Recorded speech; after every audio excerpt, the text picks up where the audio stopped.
The Prophet Muhammad was more than just the founder of Islam. Born around 570 AD in Mecca, Muhammad came from the Quraysh tribe, and his family was actively involved in politics and trade.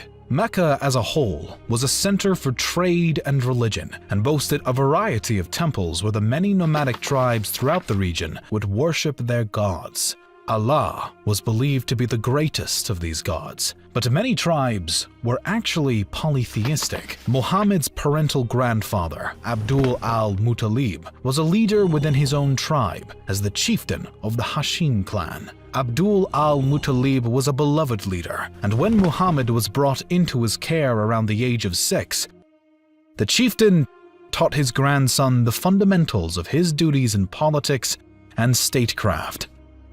Sadly, Muhammad's grandfather passed away in 578, putting Muhammad into the care of his parental uncle, Abu Talib, who was a simple merchant. When he reached his teens, Muhammad began to work for his uncle as a shepherd and accompanied him alongside his caravan to places even as far as North Syria. Over time, through his travels and work, Muhammad earned himself the nickname of Al-Amin, which means essentially, the one you can trust.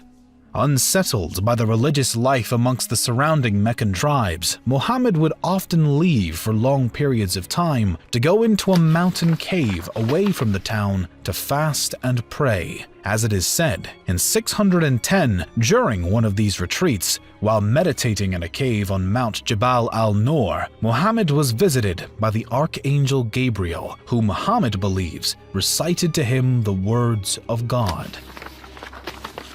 It is debated between historians whether Muhammad first kept these words and this event to himself, or if he immediately felt compelled to speak about the situation to other potential believers. Muhammad initially told his wife, who believed him, and then his close friend Abu Bakr, who also believed. Soon, Muhammad began to tell more people and grew a small following of believers. Due to the fact that his message was strongly monotheistic, condemning the worship of other gods, the polytheistic tribes of Mecca were angry at Muhammad and his growing audience. The issue with this message was not only one of religious beliefs, but it also posed an economic problem. Muhammad spoke out against idol worship, which impacted the merchants who served the thousands of pilgrims coming to Mecca every year for worship. Some of these merchants were even from Muhammad's own Quraysh tribe, and they quickly began to try and convince him to give up his preaching. The Quraysh tribe also attempted to uphold a trade ban against Muhammad and his followers, almost subjecting them to a famine, and an assassination attempt on Muhammad was even tried. When Muhammad still refused to abandon his preaching, he and his people, a few hundred by this point, were eventually forced to emigrate to Yathrib in 622. The leaders of this town had invited Muhammad in hopes that he could bring their bloody civil war to an end, and the name of the city was eventually changed to Medina, meaning the city of the Prophet. Here, Muhammad continued to grow his audience and build his first Muslim community over the next 6 years. During the span of 624 through 628, the tribes from Mecca became violently displeased with Muhammad's increasing success and resorted to military action. 3 skirmishes were fought between the Meccan tribes and the Muslims: the Battle of the Badr, which the Muslims won, the Battle of Uhud, leaving the Meccans victorious, and the Battle of the Trench and Siege of Medina, which gave final triumph to the Muslims and led to the signing of a new peace treaty between the warring sides. The fighting began when the head of the Umayyad clan of the Quraysh tribe, Abu Sufyan, was escorting a wealthy merchant caravan that Muhammad himself wished to raid. He organized a group of 300 men, a mixture of both his Meccan and Medina supporters, and led them into battle himself.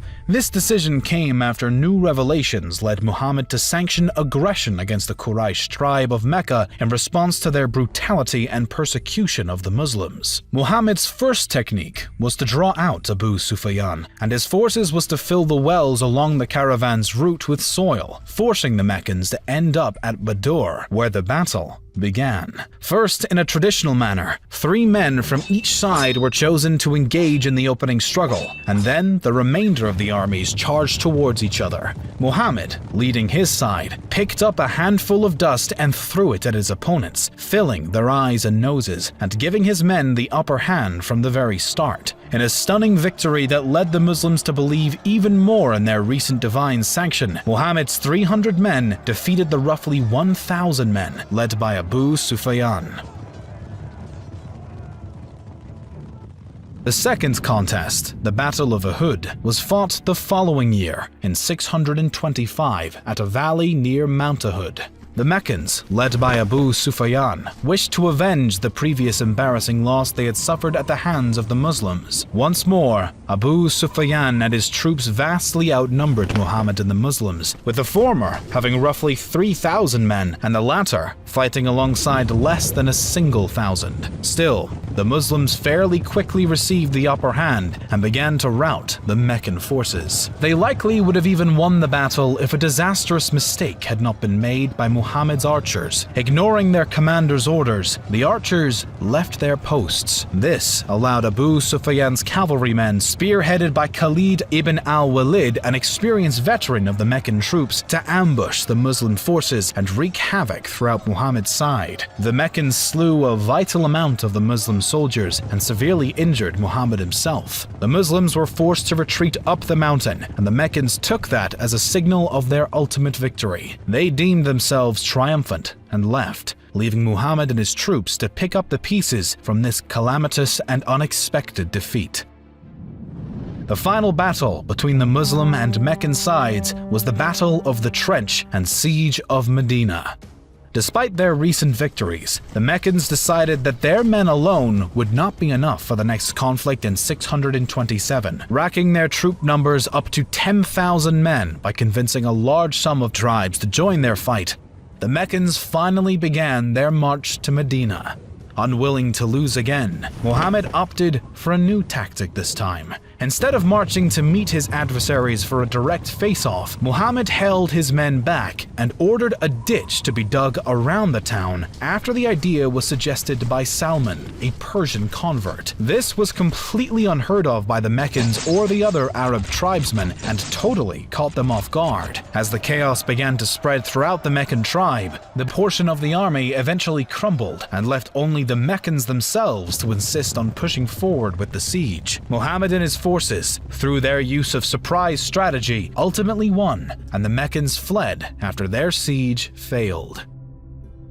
Muhammad took advantage of this win and the fact that the Meccans were growing weary of the ongoing war and its economic effect on their own city. Following a dream that led him to do so, the Muslim leader began a new march towards Mecca to perform a pilgrimage with about 1,400 of his followers. Still not recovered from their second troubling loss to the Muslims, the Meccans refused to allow Muhammad to enter the city. Before he could attempt entry, they sent a delegation to meet the Muslims and negotiate a deal. This deal resulted in a peace treaty that solidified the Meccan recognition of Muhammad and his followers as equal religious and political entities. The pact called for 10 years of peace between the opponents and the guarantee that if he halted his current pilgrimage, Muhammad and his followers could return the following year during a 3-day span where the entire city of Mecca would be cleared for the Muslims to perform their religious duties. By the start of 630, allies of the Meccans had already breached the new treaty, and Muhammad was not interested in upholding his end of the bargain. In January of that year, the Muslims marched again to Mecca and gained the support of more and more tribes along the way. By the time they reached the city, the Meccans were fully aware of the fact that they no longer had an advantage of power and allowed Muhammad to take their city with little to no resistance. Many of Mecca's citizens even began to convert to Islam, and the Muslims had become the dominant community in Arabia during only a short amount of time.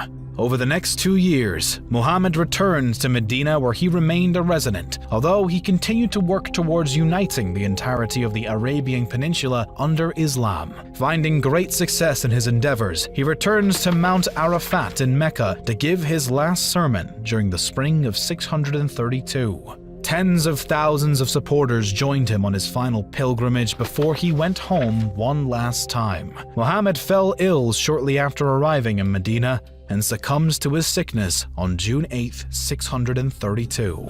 With the death of Muhammad came a new era of Islam. The Prophet's teachings were spread across both Asia and Europe, and the time of Muslim empires and conquerors was only just beginning.